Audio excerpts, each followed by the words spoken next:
Hey there everyone, Wade Bergquist with the Sober Guy Vlog. Wanted to do a little recap tonight for the last week, and it's been a trying week for a lot of reasons. Had a lot of work challenges, had a number of technology challenges. For instance, this is a brand new camera setup, working on a gimbal, and just the overall frustration. So many different things. I'm coming up on 3 years of sobriety, number one. Number two, work has been a challenge in the last couple of weeks, unlike it has been in the last year, which is good. I got no problem with a challenge. And the only reason I wanted to vlog about it was because in the program of Alcoholics Anonymous, we understand that all of these items will pass. They just will. And I was watching a couple of videos tonight, and all these motivational speakers, and a lot of times I sit back and I'm like, what do I have to offer? There's millions of people doing this, and I came to the conclusion that this is my story. This is my perspective. So in essence, that makes it pretty unique in itself. But I heard something with regard to changing your life. And I think in sobriety, we have to do that on a very consistent basis. I'm not saying every day by any means, but I'm a firm believer that for me, I've got 2 years, 2 years, 10 months. So the biggest challenge for me this year is to shut my mouth and to check my attitude, because my attitude and my mouth will get me in trouble faster than the drink ever has. And on a consistent basis, every day that I wake up, I'm kind of in fear about what I'm going to say. Am I going to get fired? Am I doing a good job? And I know that I am doing a good job. I'm not going to get fired. Feel good about that, but I lived in my disease for so long, and I lost so many jobs, and I got fired so many times that the moral injury has happened, and I'm just climbing out of that. And sneaking or falling back into old behaviors, whether it be looking at other women, if you're married. I'm not married, I got a divorce 2 years ago. Padding an expense account, cutting someone off, not being forgiving, being entitled. I can slip back into old behaviors so fast. And I'm in fear of that because those old behaviors are what got me fired. And it just rocked my foundation. Everywhere I went, I would have these old behaviors. They would rock the foundation of my friends, my family, my employer, my sobriety, and ultimately all I would say is, fuck it. I just want relief. And I would pick up a bottle, do a drug. Booze is really my drug of choice, but kind of a garbage can sometimes, and I'll take whatever you got. But it'll pass. And I really had to focus on that this week. That 20 minutes later, 2 hours later, I really did feel different. And that is so new to me. That's typically not something that I do. And also want to talk briefly about judgment and judging others so harshly.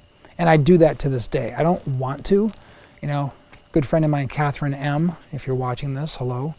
But she said to me, you're responsible for your second thought and your first action. Now, I'm sure I've talked about that before because it's a very pivotal point in my sobriety, or of my sobriety. But your second thought and your first action.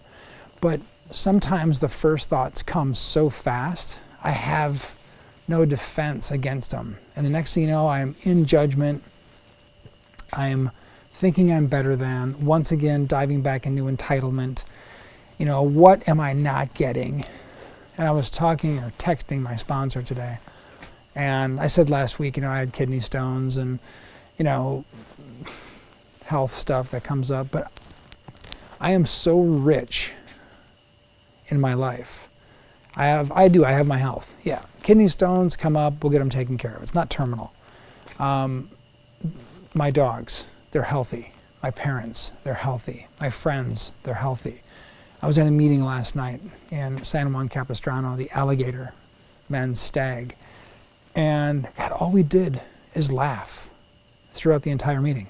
In a good way. We weren't being disruptive, but I sit next to a friend of mine, Ryan, who's just fantastic. One of the coolest guys I've met in sobriety or in general in life. Just a really cool guy.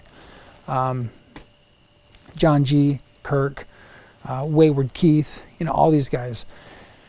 We go to dinner, we go to the meeting, we laugh, we have fun.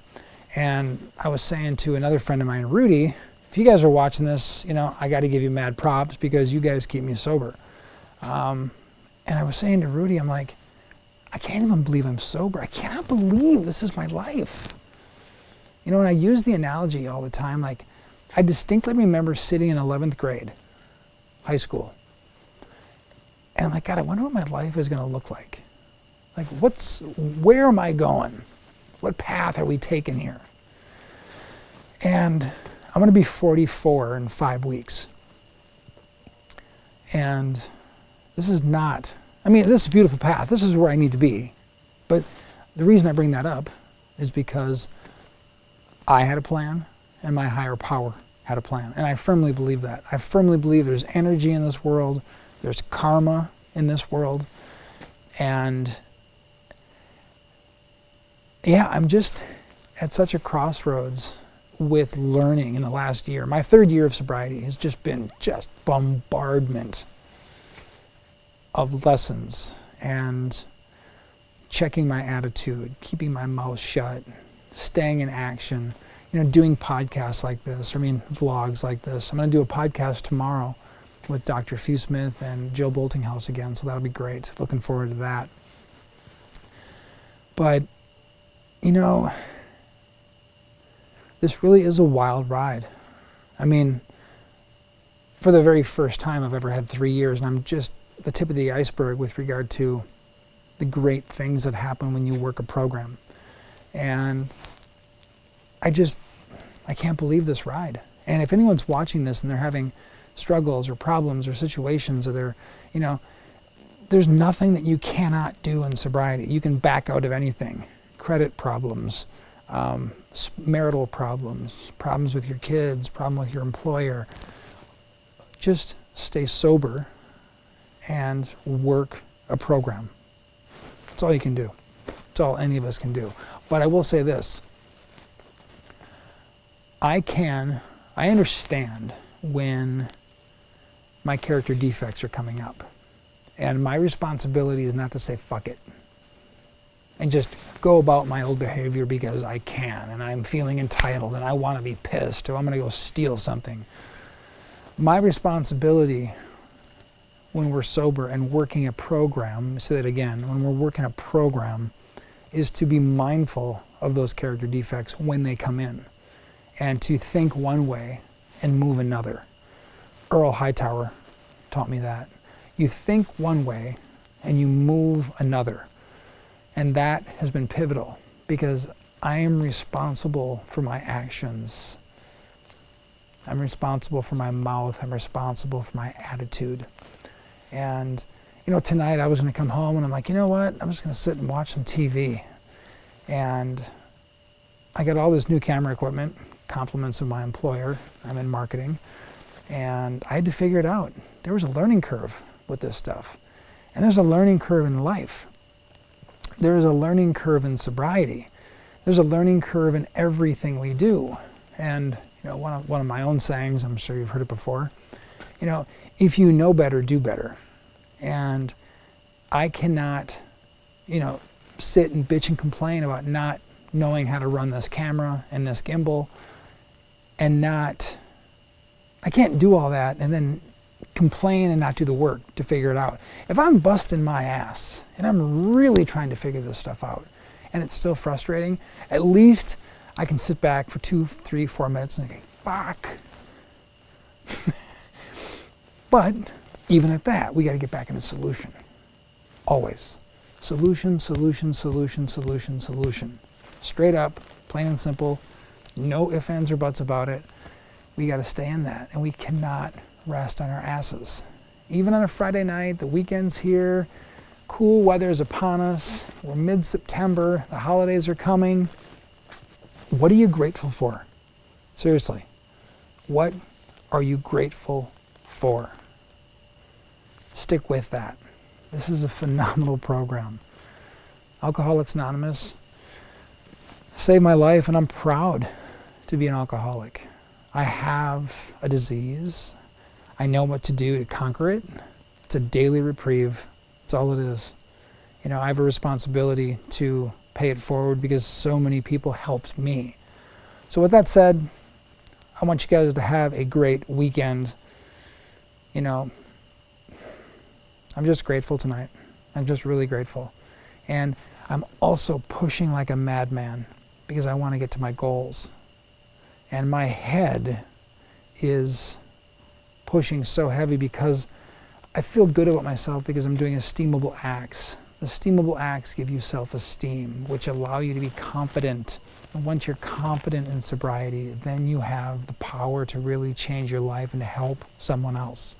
So if you're struggling tonight, if you're struggling this weekend, if you're struggling in general, the book of Alcoholics Anonymous is a textbook. The answers are in it. It's completely up to you if you don't want to read the book, but the answers are in it.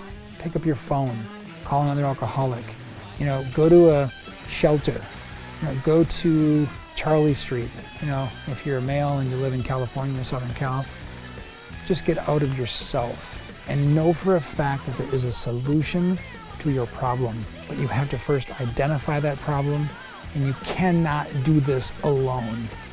If you think you're going to get sober and work on a phenomenal program by yourself, it can't be done. Plain and simple. Have a great weekend. Hope you got something out of this. I'm learning. We're learning. Jack G, if you're watching this, just want to show a little shout out to you. I've been watching your vlogs on Facebook. They're fantastic as always. I got to get to your meetings sometime on Monday nights once again. So thanks again, everyone. Take care. We'll be in touch. Bye-bye.